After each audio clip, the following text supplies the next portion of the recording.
This is the Jeff Oravits Show. All right, Tom, I'm happy to have back on the program, and quite honestly, I didn't think it was going to be this soon because I was in Congressman Eli Crane's office here about 2 weeks ago, and we did an interview, and then not 2 days later after I left, we had the Trump assassination attempt in Pennsylvania, in Butler, Pennsylvania. And it's crazy, Congressman Crane, and welcome back to the program, first of all. Thanks for having me, Jeff. You know, it's crazy that you and I were sitting there, we're talking about the heated state of politics in this country. We've had this conversation many times in the past, the risks of civil war, quite frankly. And here we have the president, had he not moved just a little bit, quite frankly, would have been assassinated there. Yep. It's insane. So you went back. You actually went over to the Pennsylvania site. You took, let's call it a field trip on, what was that, Monday? Yeah, it was okay. Monday. It was the Homeland Security Committee. Okay, so the Homeland Security Committee went. You guys, because you were hearing testimony on Tuesday. So I guess give me your kind of boots on the ground. What did you see when you got there? Take it from there. Yeah, so thanks again, Jeff, for having me. So we went there on Monday. We wanted to go last week as a committee, but from what we were told by the chairman, the FBI wouldn't clear us last week. So we got clearance this week to go to the site of the assassination attempt. And, we flew into Pittsburgh. We drove about 50 minutes to Butler where the rally took place. And as soon as we got out of the vehicle, Jeff, I started looking around, I saw a bunch of buildings, some fields, but one thing that stuck out to me immediately was a massive water tower that, towered over the entire, was definitely the tallest structure at the site. And so I started wondering to myself immediately, because I'd seen it in videos of the assassination attempt, but for some reason, it hadn't occurred to me, thinking to myself, hey, if I was a counter sniper, that's exactly where I'd want to be. And so as we started walking around the fields and then went over to the building where the shooter took his shots, we got up on the roof. One of the things that we were able to debunk immediately was how sloped or how steep that roof was, according to the director of Secret Service, who just resigned this week. I walked right up on top of the roof, didn't even have to, crouch down because it was so steep. A 70-year-old man, Carlos Jimenez from Florida, member from Florida, walked up right behind me, with his phone in his hand shooting a video. I mean, That's how, flat this roof was. It had a slight, pitch to it, but it wasn't sloped at all. So found out really quick that, the director of Secret Service tried to gaslight and mislead the American people right away with her testimony that roof was too sloped to have a counter sniper team on. And then as I'm on that roof, and you can see this from the video that I posted on X, I look up and what's right behind me? The water tower. And it was 160 yards away. If we would have, again, had, counter sniper team up on that water tower, which had 360-degree purview over the entire site, you could, and that's honestly rare, Jeff, for to be a shooter and to be able to walk 360 degrees or position your line of sight 360 degrees around anything. That's actually very rare. Usually snipers and counter snipers actually have very small windows where they can actually observe and then take shots from. And so you're saying one more reason we should have had somebody up there. You're saying usually they don't have that opportunity. Usually there's not a structure like that. And if I can, I have no experience in this. You, former Navy SEAL, you have sniper experience and situational awareness. I would imagine you get into a situation like this. Tell us real quick just about your experience. I know it's probably different than the Secret Service, but still, you've had to assess these situations probably many times in the past. Yeah, so I was a NSW, Naval Special Warfare Sniper, which is just the complex of saying a Navy SEAL sniper, and I think I became a Navy SEAL sniper in 2009, and then went on my last deployment to Fallujah, Iraq in 2010 with SEAL Team 3 Delta Platoon, and I was the lead sniper with that platoon. But yeah, as a sniper, a lot of times you will be shooting through a window or something like that. So the only line of sight that you have is through that window, and you're not trying to shoot through the walls. And so if you actually have a water tower or something that you can walk 360 degrees around and shoot, shoot at a target or a threat behind you, or shoot to one off to your right at 090, that's very rare. And so it's just one more reason why I was wondering, why wasn't there a counter sniper team up there? Who made the decision on where to deploy the counter snipers? So that was one of the first things I noticed, and getting there. And I'm still hoping to get up to that water tower and do a site survey. We weren't able to get onto it. The last visit, I'm planning to go back with a couple other members of Congress and actually see what the line of sight would have been, for shooters up there. And I do want to get to the bottom of who made the call to deploy the counter snipers where they were at. But did they answer? Real quick though? Did anyone answer you, Congressman, about the tower? Have you gotten, because you're on the Homeland Security Committee, the Committee on Homeland Security? Did you get anything from anybody so far as to oops, or couldn't because it was dangerous? Yet, Jeff. I mean, they're being very cautious with what they're putting out to us, as you probably have been able to conclude just by watching hearings. And I know they know they screwed up, and they were also working with other organizations. So I think there's a bit of CYA going on right now. But from a congressional side, the Speaker of the House, Mike Johnson, has also said that he's going to form a bipartisan task force, kind of like the J6 committee, where we're going to look into this. And so I think there is a bit of a hesitancy by some of the committees to actually dive deep into some of these questions when they know that pretty soon there will be a task force that will be solely designed to, look into these things, and they don't want probably the redundancy. So I think that's a part of this as well, but we haven't got answers yet on the water tower.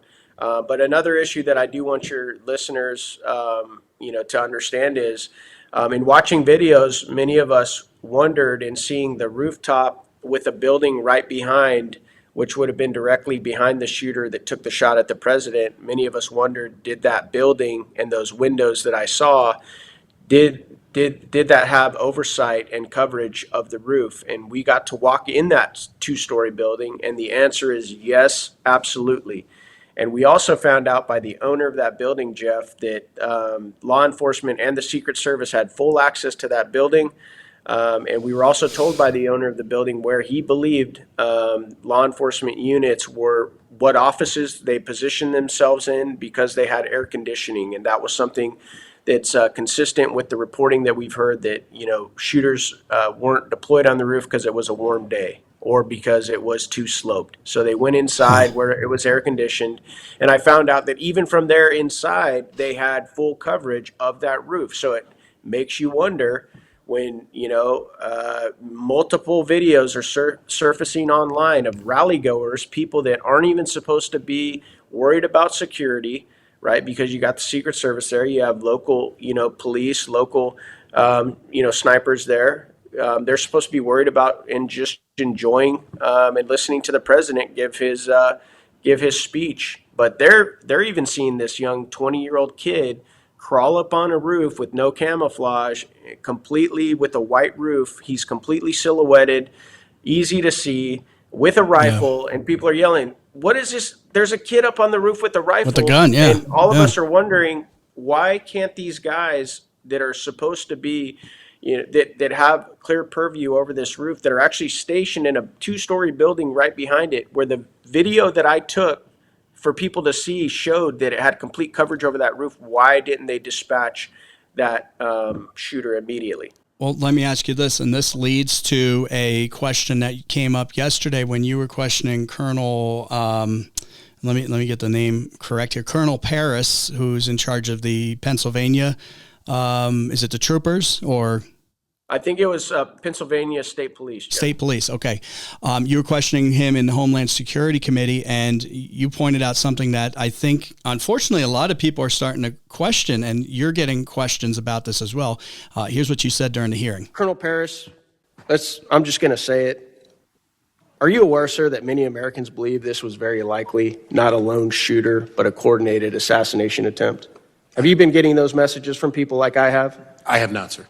You haven't? Well, there's a lot of people in this room that have been getting the same messages.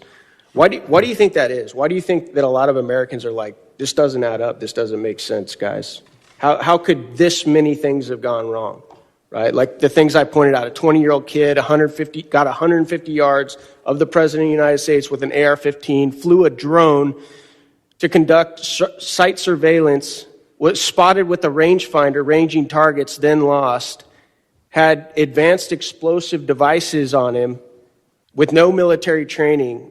Nobody was placed in the most obvious spot to conduct counter sniper operations. I was a sniper in the SEAL teams, Colonel. As soon as I got out of the SUV and I saw that that water tower, I was like, that's exactly where I'd be. Put me right there. What did he say? What did he say to that, Congressman? I think he tried to act, and I understand these guys are in a very delicate situation. I understand when you're wearing a uniform, you've got a chain of command, and there's an ongoing investigation. He definitely didn't really act as if that was even on his radar. But here's the deal, Jeff, as you know, I am sent to Washington, D.C. to represent about 750,000 people. And I'm getting messages from a lot of them. And quite frankly, Jeff, they don't believe that this was just a lone wolf kid, like I said, who happened to get, be one of the luckiest, bad guys in the history of the world and was able to, get so close to the president with an AR-15. Now, I don't know what happened, Jeff. Yeah. I honestly don't know. But the thing is, if you're investigating anything, you've got to ask tough questions. And I'm here to represent the people that sent me, and they've got these questions. And many of them don't believe, like I said, that they don't believe the surface story of the federal government and that's being propagated in the media. And why would they, Jeff? I mean, this government lies to the American people constantly. Whether you want to look at COVID or, whatever else you want to look at. And so I understand why people are skeptical. Oh, and by the way, let's not forget the fact that the Democrat Party and the media for the last 4 years have tried to equate Trump to a dictator and to Hitler more times than any of us can count. And, oh, by the way, not only did they try and bankrupt him, but they tried to put him in prison. When that didn't work, they tried to put him in prison for 750 years. And many of us said the next step in this escalation is for them to try and kill him because they know they can't beat him fair and square. Okay. And so I know a lot of people don't agree with that assessment and they don't like when some of us talk that way, but this is, it's 2024 and there's a lot of crazy things going on in this country. And you have to ask serious questions because I'll tell you this, Jeff, and I'll tell all your listeners this. There's a lot of wicked, evil people in this town, and they don't care about you. They don't care about protecting you. They don't care about your prosperity, your liberties. All they care about is power and holding on to it.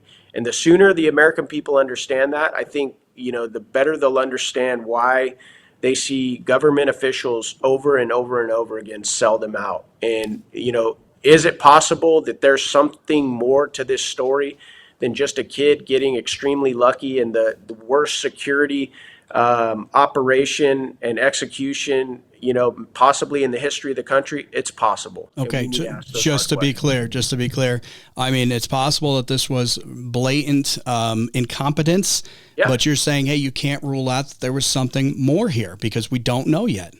It's very suspicious. What good investigator, Jeff, goes into a situation, a crime, an investigation with a predetermined outcome of what happened? Tell me that. No, that's a good point. Okay, I know you got to go, Congressman Crane, and we could probably talk about this forever, and hopefully we're not talking about this like JFK, and thankfully it didn't go that route, decades later trying to figure it out. But I also know that Prime Minister Netanyahu was in Washington today. And he addressed Congress. Did you get to go to that address? I did, Jeff, and I got to meet Prime Minister Netanyahu several months ago in Israel. I went there with a congressional delegation, and he came today. I got to go be a part of that, and like always, he was a phenomenal speaker. He gave a phenomenal speech. He was actually a lot more direct and transparent than a lot of politicians that I listened to, and so I appreciate his transparency. I appreciate his strength. And I appreciate everything that, him and his people are going through right now, because they are, quite frankly, surrounded by, a ring of countries and people that would love to see him wiped off the map from the river to the sea. And so they don't have the luxury, that a lot of the luxuries that many of us do in America, to just be completely complacent, not pay attention whatsoever. And so I'm glad that he came here. I'm glad that the speaker invited him. And I'm glad that he continues to be strong and willing to protect his people no matter what. Yeah, and he had people there that weren't friendly as well. I mean, outside tear gas was deployed. Pro-Hamas protesters were there. And inside, Representative Tlaib was one that comes to mind with the sign that said war criminal. Right there. So it's not just over there, but here as well. Okay, Congressman, be safe, and I always appreciate your updates. And if you go back there and get on that water tower, we'd love to hear about that as well. Yes, sir. Thank you, Jeff. Appreciate you. Thank you.